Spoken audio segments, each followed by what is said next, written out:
everyone. Thank you for coming to the Missing Piece Alliance group and Greg Hold Cohen on on. October Hold on. 16th, Let's figure out later. 2024. Reason why I give you the date is so you have a point of reference if you're watching this later, so you know if anything has changed, because as we know in our industry, everything keeps changing.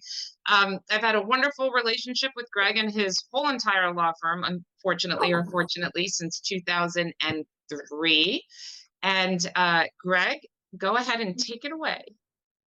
Okay, well, first of all, everybody, I'm not sure you can see me anymore, which is probably better off for everyone. But hopefully you can hear me okay. Thanks, Sherry, and thanks everybody for participating. The boring stuff, yes. I've been doing this a long time. We do the title work. We solve your problems. We're different than title companies because if there's an issue, we can solve it. If I'm a go-to for you, we'll look at contracts with Sherry. If she's not around, we can look at it. I can even help you out on deals where I'm not involved. Because if I can bring your deal across the table, I had one yesterday where the seller said they weren't fixing things because of the tornado. I sent an email to the agent. I said, I represent the buyers. If the sellers don't fix this, we will file a lawsuit against them.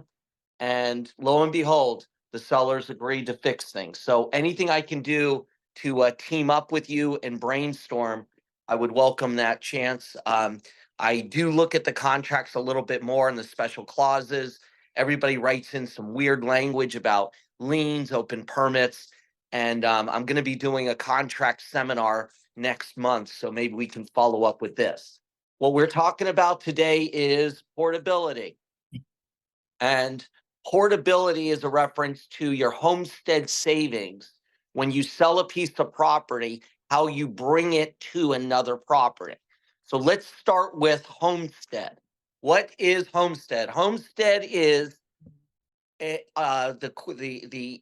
determining date of homestead is January 1st of every year. So if you closed on January 2nd, 2024 of this year, and you went into the property appraiser and you said, I live there, I want to file for homestead, the property appraiser will say to you, thank you for filing in advance. This will only go into effect January 1st of next year because you do have to own and live in the property on January 1st. So the determination date is January 1st. If you closed on December 31st, 2023, and you went into file, they would say, yes, you qualify because as of January 1st, you own the property and you had it as your homestead. One thing to keep in mind now for your buyers, and this is very important as we come to the end of the year, if you are closing the first or second week of January, you are going to want to add in some language to your contracts that the seller will maintain the property at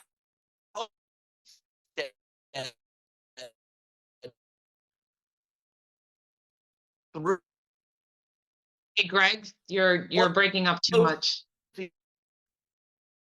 date for for tax purposes. And if they don't, and you're rolling your eyes like, well, what does he mean? Greg, you're breaking up too much.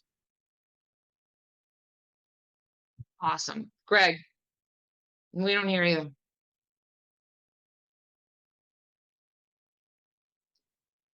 That was a great tidbit of information. I knew something important was coming. All right, he's logging back in. I was waiting. I was like, this is going to be good.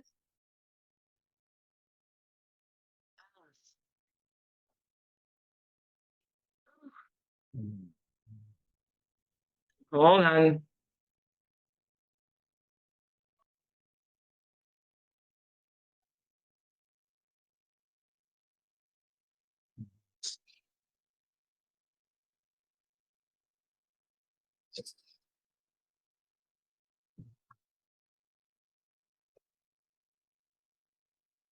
Are you there? I'm back now. Can you hear me? Yeah, you said you stopped at the first or second week of January, something about the seller has to maintain. We didn't hear Right. that. So remember how I said to everybody, if you closed on January 2nd, you could not obtain a homestead protection for a year where you get your exemptions because you didn't own the property on January 1st. But what happens is if the seller has homestead and they keep it through the closing date of January 2nd, that means that the seller on January 1st had homestead protection. So that year, the taxes would not go up because they would still be on January 1st. There would be a lock in with the homestead protection. Does this make sense to everybody? Could you So you're, rephrase it? yeah, I Okay. think what he's saying, are you saying, Greg, that even though you as the buyer don't get the homestead exemption in your name, you're still benefiting that entire year from the lower rate from the seller's homestead exemption? Is that correct? Correct. That's a better way of saying thank you. If once you have your property homesteaded, okay, and it's properly for, let's say you bought a property December 31st, all right, 2023, and now the tax bill is coming out for this year. The property appraiser, because there was a transfer, they are allowed to readjust what you are taxed on. There would be a fair market value adjustment. Then in 2025, your property taxes, the assessed value can only go up 3%. And every year it can only go up 3% or the CPI, but just use 3%. Meaning that if you bought a property in 2023 and for $1 million, and the next year, this year, 2024, all those properties were through the roof and they were selling for 3 million, but you were locked in for 2024 based on 1 million, then for 2025, the maximum your assessed value could go up would be 3%. So if the properties were all worth 5 million, you would only be taxed on 1,030,000, the million initially. And that's where the homestead protection is. You're capped every year what the assessed value, what you can be taxed on. It cannot go up, to an inordinate amount. And hopefully, did I explain that clearly? And if you have questions, feel free to shoot them out. But the key to homestead is that once you're locked in, no matter what happens with the values, if they went up 10 times, your value and your tax liability would only be based on a 3% increase. That's why people who bought their houses in 1975 on the Intracoastal might be paying taxes on 700,000, even though on the tax bill it says that the market value is 5 million, because every year it could only go up 3%. And So, then, I'm sorry. no, hold on. Does everybody understand that so far? Okay, go ahead. Okay. So, and that's why homestead's valuable, because you're protected. Now, as soon as you buy somebody else's property, the property appraiser can now adjust the taxes that go up. So that property that was being taxed on 700,000 for 10 years, it sells for $5 million. It sells for $5 million on January 2nd. That means that January 2nd, 2024 is the first conveyance date. So let's look back to January 1st. January 1st, it was the seller's homestead.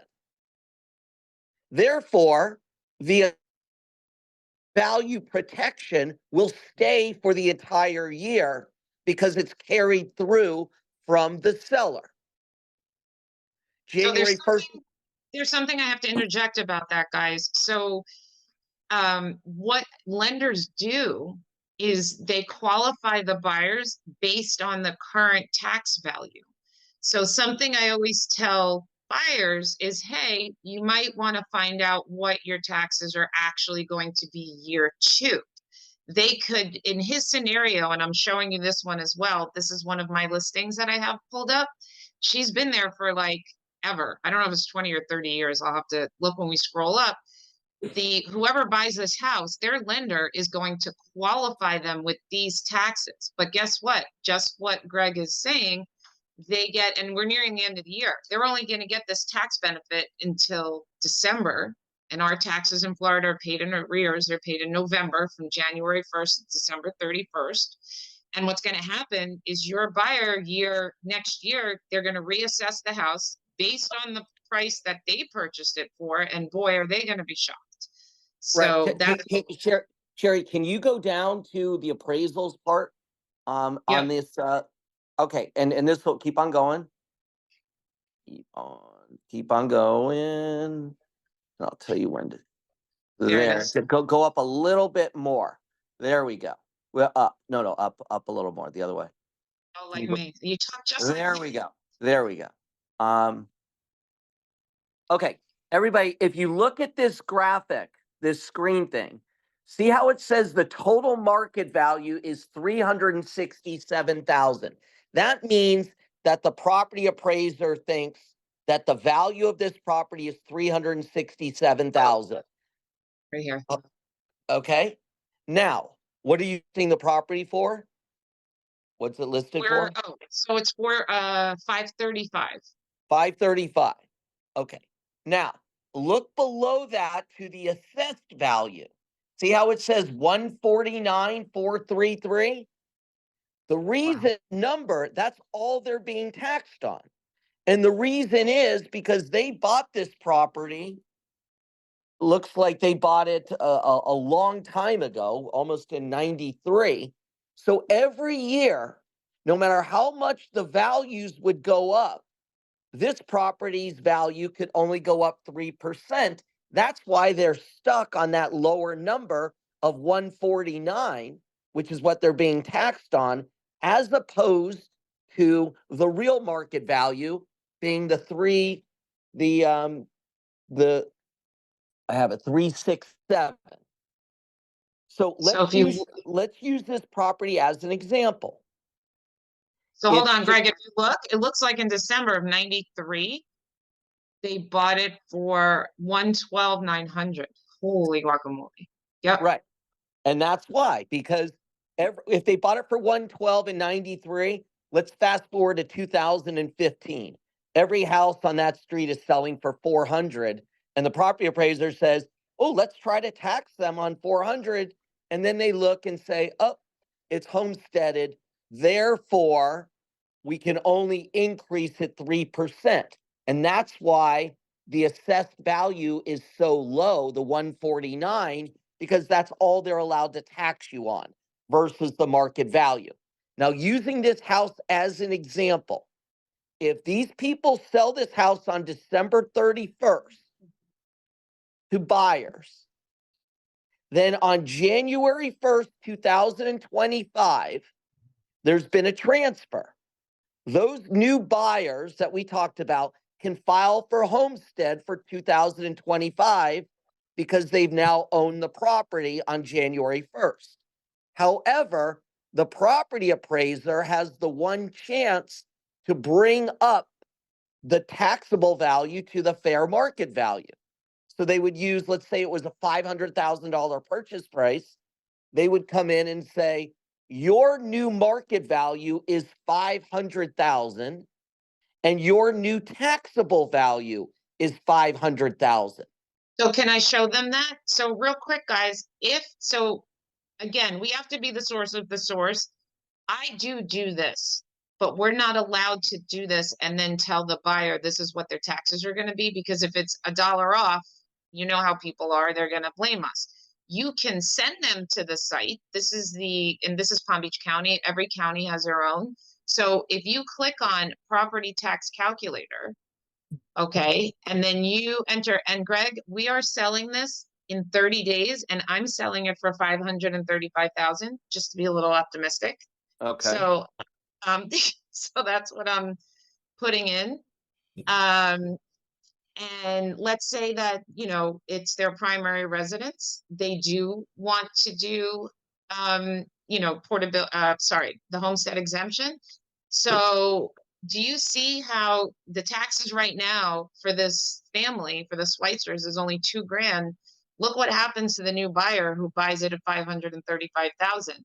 It's going to go up to 9,177. Now, to further elaborate on what Greg said, your first response is going to be like, oh, there's no difference really between a non-homestead exemption and a homestead exemption.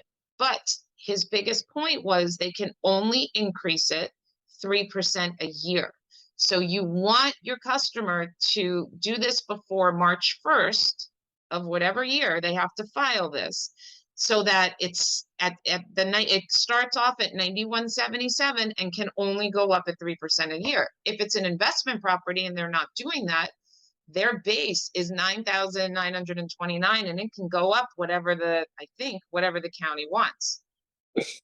Subject to, like, I think it might be a huge cap. But one thing to keep in mind, everybody, for your buyers, okay, and this isn't something that, you know, and I would suggest everybody thinks about, you know, again, this isn't just a self-ploy. You know, when you start closing at the end of the year, for some of your buyers, you know, what we would like to do is add in language. If you are not closing this year, let's say somebody bought Sherry's property on December 31st. Next year, those taxes will be $9,000. Okay. What happens if those same people bought the property on January 2nd and the sellers still kept it as their homestead through January 2nd? Then next year, the assessed value would be based on the 149,433 number with a 3% increase, because on January 1st, it was still the seller's homestead. So what you may want to start thinking about for some of your buyers, if you're closing after the 1st, is you add some language to require the sellers to keep it as their homestead through the closing date.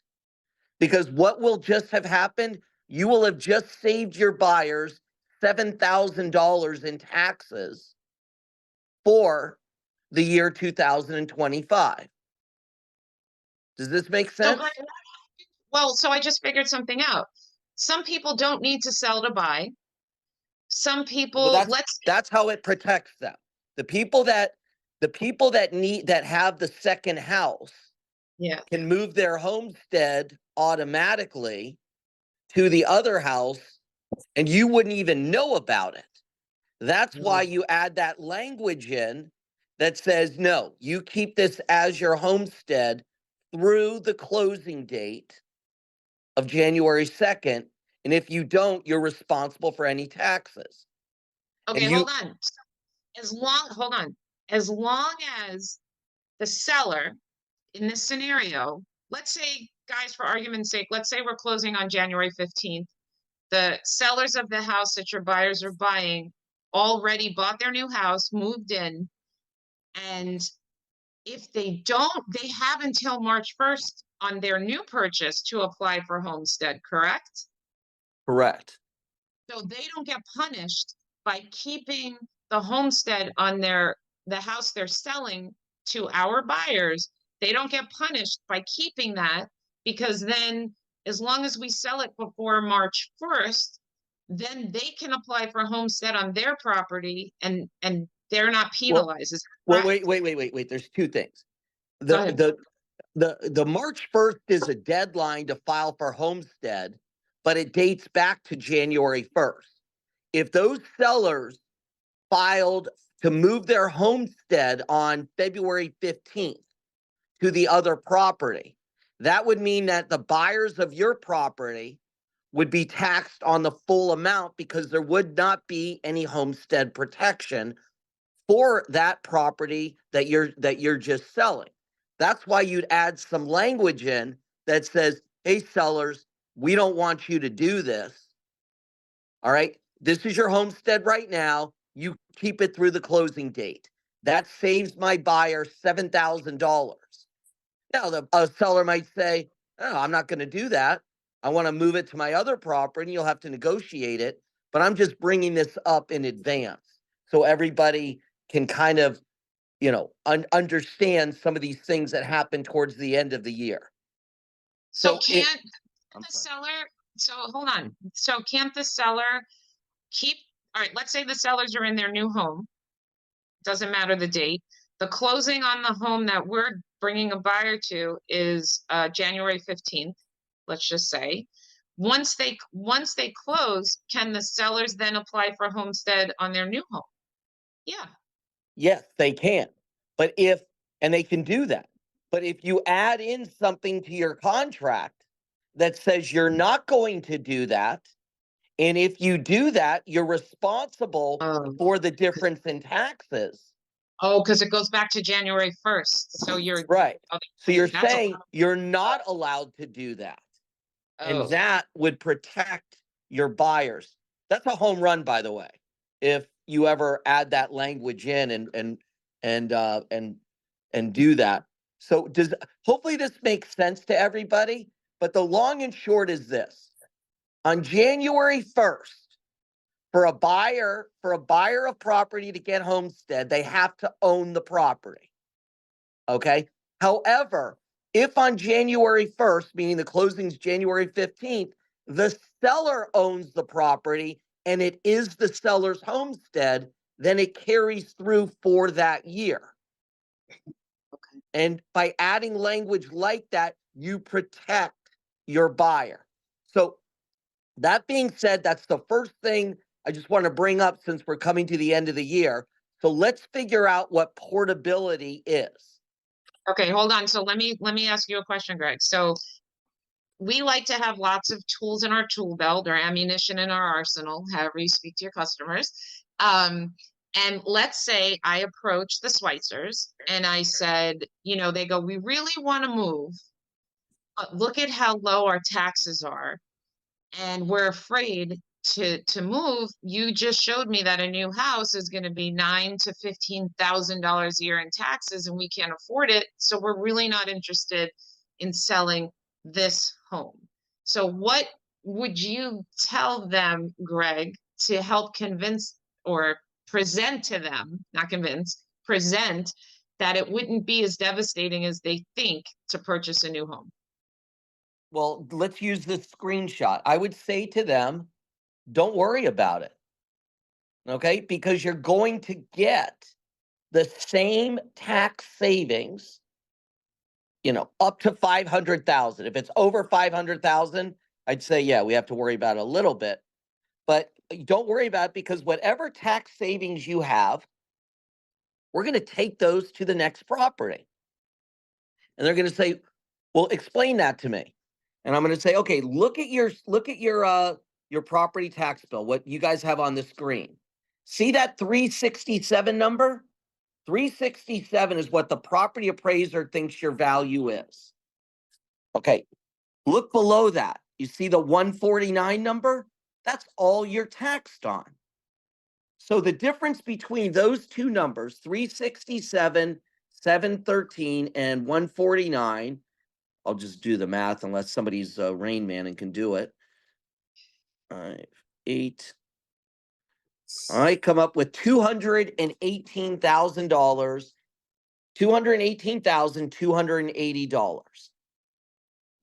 And they're going to say, well, what's that number again? And I'm going to say, that number is what you have tax savings on. Because the property appraiser thinks it's worth 367, but you're only taxed on 149. And therefore, your tax savings are $218,000, which is roughly $4,000 or $5,000 worth of taxes. Every year, you save $4,000 or $5,000 worth of taxes based on this house. I've got an idea. How about we take that savings and we use it on the next house, which you are allowed to do. So if you buy any other house after this, and the market value of that house is equal to the higher amount, 367 or greater, then whenever you close, let's say you bought a house for, let's use an example, you bought a house for 500,000. And the property appraiser said, "Oh, you bought it for 500. It's worth, the market value's 500. We're going to tax you on it at 500." You would then apply this formula and say, "Okay, that's right. It is worth 500. However, in the past, I had 218,000 of tax savings. I want to use that or port it, that's the term, to the new property." And then the property appraiser would say, "You're absolutely correct. We think the market value on this is 500, but you are correct. You have tax portability. So therefore, because your tax portability is $218,280, we are going to take that amount off of the 500,000, and that will be your savings." Okay, can I pick a random something that's for sale and do Sure. the same thing? Let me Hey, let me do Sherry. that. Yeah, the only thing that I learned last year though was you have to port within 3 years or less. That's what I think in my brain. Well, yes, there are some nuances. And first of all, Sherry, for starters, pick a house that's more expensive. I am. Okay. All right.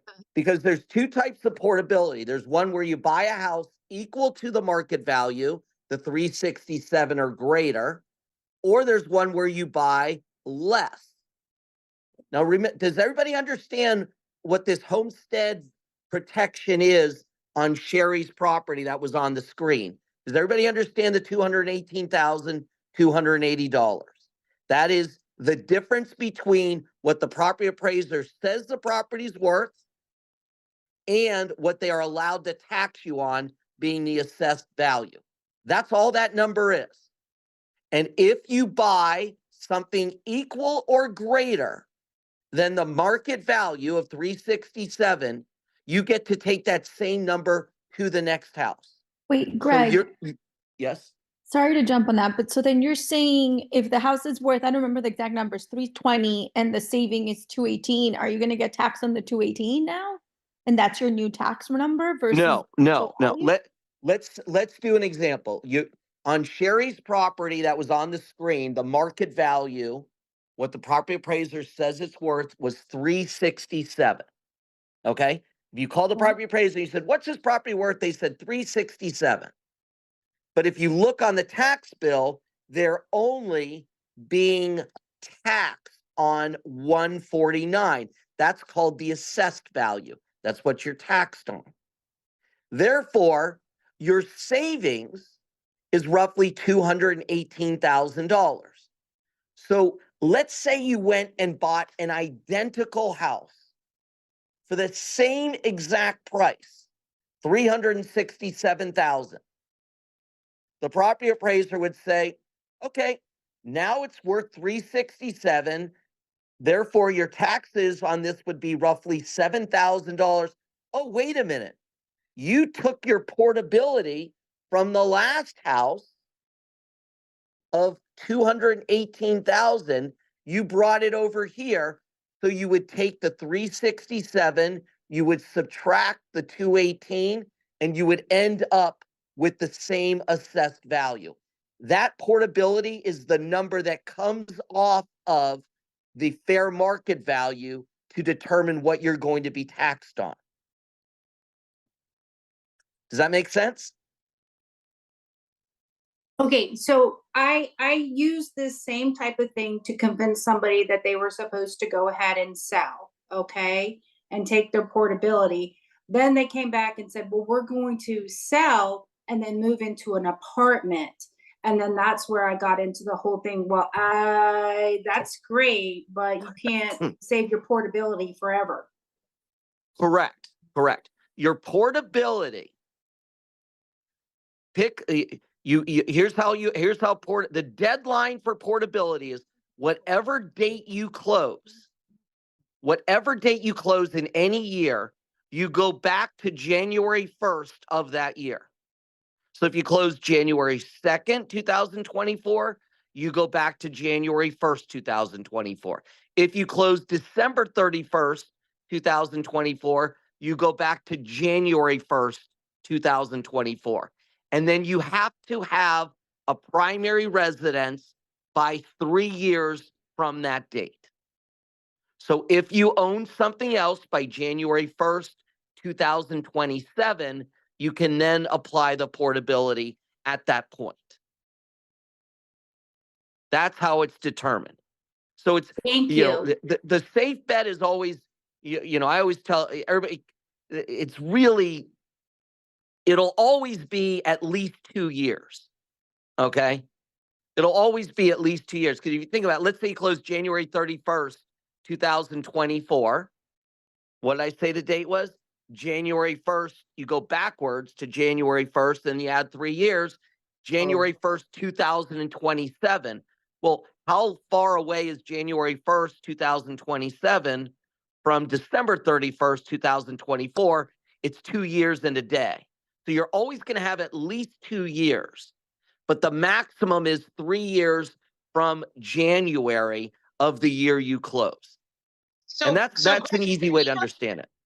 If we have customers, Hadley, that was a good question. If we have customers that closed within the last 3 years, and somehow, you know, and they filed for homestead, and somewhere along the way, no one told them about portability, can they, if they already have the homestead, can they then apply for the portability now within those 3 years? Yes.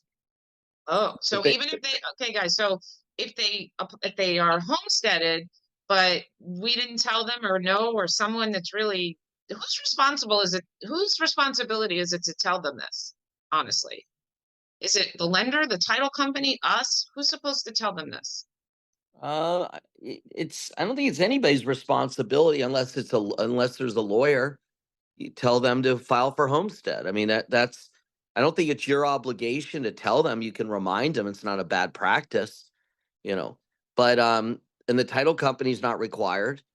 So, So if I went back to my old customers and said, hey, you know, I just found, I don't know how I'd say instead of I forgot to tell you, but, you know, I just found out about this portability thing. Did you? How about just saying just a reminder? Oh, that's a good idea. Hey, because we like to, remember I told you guys to make 5 phone calls after the storm. This is another way to touch your past customers, to say, hey, quick reminder, just to make sure that you not only filed for homestead when you were supposed to, but did you also, you know, do your portability as well? And they may say, what is that? And then that's where you would explain it. And if it's in the last 3 years, that you're home free, they can apply that. yes. Okay. And I would send that. I would probably, look, some notices come out in August if they want to appeal. I wouldn't bother with those because you don't want to get stuck on those calls. Hey, these taxes are higher. I think your best approach, send it sometime in, like, you know, the beginning of November, because then or the middle of November after the tax bill comes out. And you just say, by the way, this is your reminder to file for homestead and portability for next year. You follow? If they didn't own it, you know, if they closed March 5th, if you say, oh, go file for homestead, you can't do it for 2024, but you can do it for 2025. So I think you send out notices probably mid-November to everybody that has bought a property with you this year. Every person that has bought a property with you from this year, you send them a notice. That's a good idea. So, okay, I a property pulled up. It's listed for 850,000. So I'm gonna do, you can just do the portability, but I'm gonna do the property tax calculator. So the purchase price is, let's say, 825,000. Or Okay. we do plan to apply for homestead exemption. So these people, okay, pretend they were my customers, the Schweitzers, they're moving on up, and they're used to paying $2,000 a year in taxes. Hmm. This may be a valid argument for them to say, well, if I've been paying $2,000 a year in taxes, now I'm going to be paying 14,000. And then Greg said, Click on that, and then the market value from which you are relocating. So add in the market value on that one is 367 oh, 713. 713. Correct. Okay. And this is from your past screen. And then the assessed value is 149,433. And when you say recalculate, what's going to happen is roughly 200,000 is going to come off of the 825. So 200,000 is what? 4,000. Watch the difference. It'll be like So I 10,000 always in call this taxes. the money shot. You ready, guys? Dun, dun, dun. It's at 14. And see how it So goes now, down to 10,000. Does everybody see that? And the reason it goes down is because you, Mr. Seller, you want to keep your tax savings. You got it. You had roughly $4,000 in taxes saved on the last house per year. Now you get to use it again. And that's how it works. and I used a very large example. I had them moving from a house that's now worth 535 to a house that's worth what did I put? 825. So, they wanted to upgrade, let's just say, now, again, to reiterate, it has to be equal or greater. They can't downgrade and save that. They're not able Well, to. no, right. There's a formula. So why don't we do? Okay, does everybody understand how this portability works? I mean, I know I'm kind of going all over the place. It's hard. I'm not looking at the screen, or you're not seeing me. But does everybody understand this portability? Those numbers that Sherry has on the bottom, the 367 and the 149, that's your seller who says, "Hey, how can I take this tax savings?" And you say you get to move it. And that's the formula. So if you buy something more, you get to take that savings of roughly what I said was 218, 280, There and it you is. I had take to it to find the it. and Yeah. just what Sherry just showed you, it applies. Now, the only time it doesn't apply entirely is if the difference is 500,000 or 600, you can only get 500,000 in tax savings. And I'm not sure if you were selling a property for 700,000 and it was assessed at 100,000, that's 600,000 portability. You could only move 500 to the next property. That's Got it. point number one. Don't forget. Point two, we discussed the 3 years. Uh-huh. Point three, what happens if they buy something for less money? Okay. And it's a real simple formula. You take the new fair market value. Why don't we go back to your example, Sherry, that other page? Yep. Okay. You see how it says, please enter your purchase price? Enter into that 180,000. Okay. So they're downsizing. They're basically buying a house that is equal to one half of what they're selling. See how it's 180, and on the bottom, see how it says 36. Well, we need those numbers again. Oh, sorry. No, it's no problem. No, keep the 180 up there. Keep the 180 right there. and then go to the bottom where it says market value. This is the one you're selling. Oh, And oh yeah, I need and, three and say six. Go ahead. What was it? 367713. And assessed value, what they're only taxed on right now, 149233. Now, everybody, if you remember when they bought something more expensive, the tax savings were what, about $4,000? Remember how it went down? Now, in this situation, they're buying something that is 1/2 of the value. So therefore, they're only going to get 1/2 of the savings, which means $2,000. So when you click on it, it'll reduce that number up top by about 2,000. You can see it's $1,700. So you only get a proportionate share, but you still get it. You just Oh, don't I get see. to use the entire thing.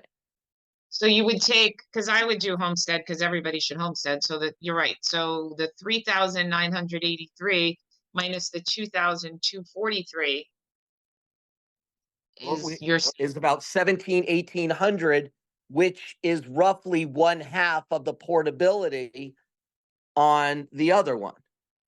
So hold on. So if you downsize, you can still save money, but just not all of it. It's a percentage Correct. It's a estimate. difference in what the first one is worth, versus the second one. That's why I used 180, because it's roughly 1/2 of what you're selling. So if you sell for 1/2 of what you're selling, you get 1/2 of the portability. It's a great product to talk to sellers that are on the fence and explain to them, by the way, you get to do these same savings.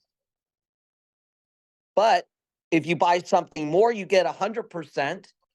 If you buy something less, it's a proportionate amount that gets adjusted. That's the word proportionate. Now, someone else asked me a question yesterday. Can you move out of any county, or does it have to be within the same county in It Florida? could be anywhere in Florida. Oh, good. By the way, when the sun hits your hair, it looks like you're wearing a wedding veil. Oh, what that I did. It looks like my head's gone. I know.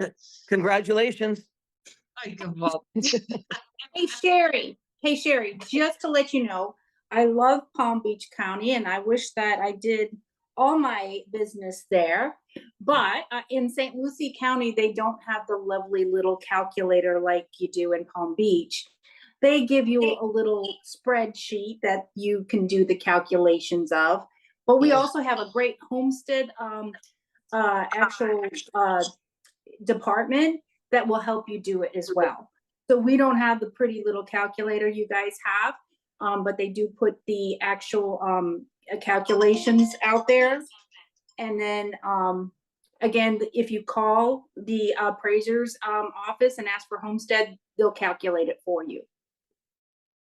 okay, that's amazing. And Hadley brought up a good point, how we have to be the source of the source. Now, am I a type A bossy personality and I want to do everything myself? Yes. And I don't mind doing this at home and just for my own knowledge. But in order, I can't call the buyer and say, hey, guess what? You're definitely gonna save this much money. What I would, you can't do that. You have to direct them to it. And Hadley, I guess the fact that you guys in Martin County don't even have this is good, because that forces the buyer to call that phone number and have somebody walk them through it. Because again, you don't want to be the one to give them the information and it's wrong, especially this. And I'm going to get Chris, I'm going to answer your question in a second or direct it to Greg. This is why, again and again and again, surround yourself with experts, right? Know a little bit about everything. I forgot this formula and now I'm like, oh, it's, I totally understand it, but I forgot it from last year. But it's not my job to remember it. It is my job to remember there's a portability thing. You can save money and transfer your savings from one house to the next. I'm going to connect you with Greg Cohen, the attorney, and he's going to explain it to you. So it comes from Greg, not me, but I am smart enough to know that there's some sort of benefit that I can give the buyer. Just please don't ask me to explain the whole thing to you. Now, And by the way, can I throw one thing in? If yeah. you guys and say we've got a working relationship with Greg, he's in-house attorney, whatever you want to call me. He'll go over this with you for no charge.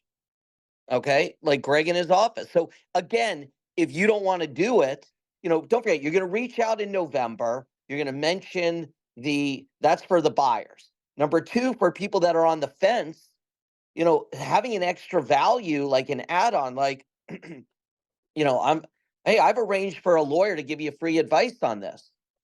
And they'll say, why? And you go, because I do a lot of work with him. He does things to help me. That's what we all do. Like you don't, other people are going to say, oh, use my little title company, but that doesn't help you, Mr. Seller. We get a lawyer on our side. And that's why this lawyer is going to answer your questions on taxes. And then when we answer it, then they feel good. They got free advice. They heard it from a lawyer. And that's all because of you. And that's why you hopefully get the listing out of it. And that would be the game plan. Yep. So you look like a real estate rock star. So Chris had a question. If someone does the portability in year 2 or 3 after buying a new home, would the savings be retroactive to the purchase date? Would they be refunded or anything, or does it just start from when they applied? Let's go with the thought that it will not be retroactive. I think there might be a mistake thing that's out there that maybe you could get a little relief, but in all likelihood, no. You missed it for a year, you don't get your tax savings for that year. And but once you apply it, then you can. Okay. Hopefully that answers that. Guys, this is a rare opportunity. I know it's approaching 11:30, but we have Greg on the hook here. Does anyone have a question about this or anything that they need to know the answer to? Now's your time. Now's your chance. By the way, it is one of, I think you call your buyers this year that have closed. And I think you could send a blast to, a lot of your sellers interested in understanding portability. Please reach out and let's discuss. And you just talk with them briefly. Oh, it just means you take your tax savings and you can punch it in. You can then go to a new property. What are you thinking? Are you thinking about downsizing or going bigger? You go bigger, you'll get 100% of the savings up to 500. If you're downsizing, you'll still get savings. It's just proportionate, but your taxes are going down because you're paying less for a piece of property. And would love to talk with you about it. I mean, it's a great add-on for a conversation with both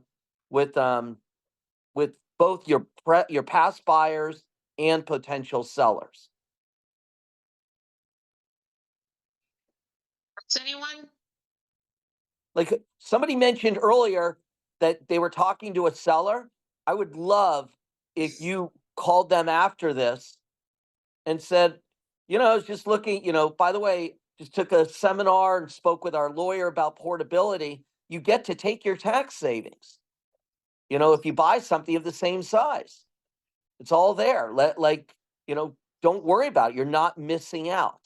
And I'd love to hear what they say, because that kind of information, can bring it across the finish line where they say, let's do it. Greg, I'm going to put your contact information, grc@cohennorris.com. You froze? Well, that's good because it's just about over. Are you there, Greg? Wait. Can you hear me? Well, that's a great I'm finale. here. Yes. Oh, there you are. All right. I put Yes. your Yes, I can. cohennorris.com for contact. And I like it. Sometimes if an agent has a question and you CC me in it, at least I know what's going on, and I like to learn from the questions, and I can give it a little push sometimes too. And then Greg also knows that it's one of us. So I think you should start off with emailing Greg questions. He answers that at like 5 o'clock in the morning, really weirdo hours. I don't know if Greg sleeps. So, although Christopher's in the 5 o'clock in the morning club as well, but definitely shoot him an email. Oh, and Elisa too. Yeah, that's 5 o'clock in the morning is yesterday, just in case you guys didn't know. But Greg answers great. Okay, I didn't know if you want to share that. Your phone might blow. No. Look. Honestly, the best way to reach me is send the email and put your phone number in it. Okay, you can always call me, but when I'm on the phone, I can't see it. But when the emails come in, hey, Greg, I got a question on this. Can you please give me a call? It pops up in like 9 different locations. You can always call me though, everybody. I'm just saying, normally for me to absorb it, hey, I want to look at this. Like Sherry sent me a text last night. Wait, what are your thoughts on this property? Okay, I pulled it up.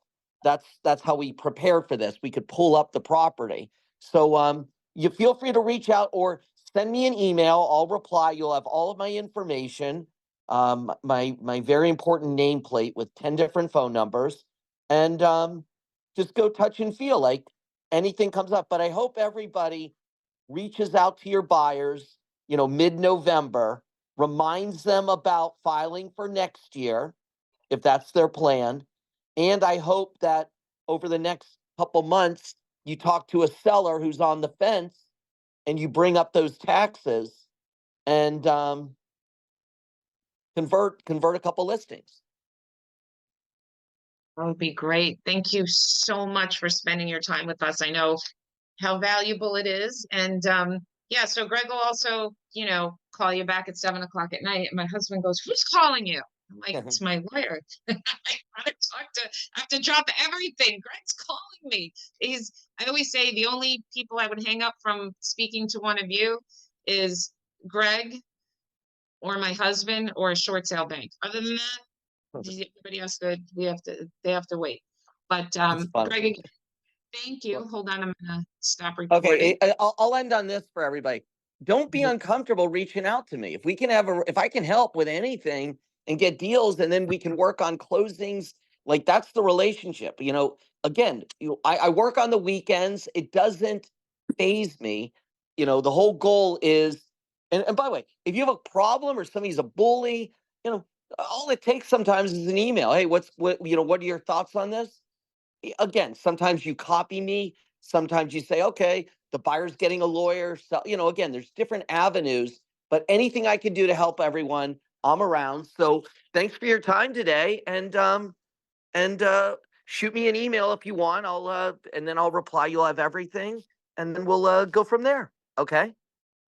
Thanks, Greg. All right.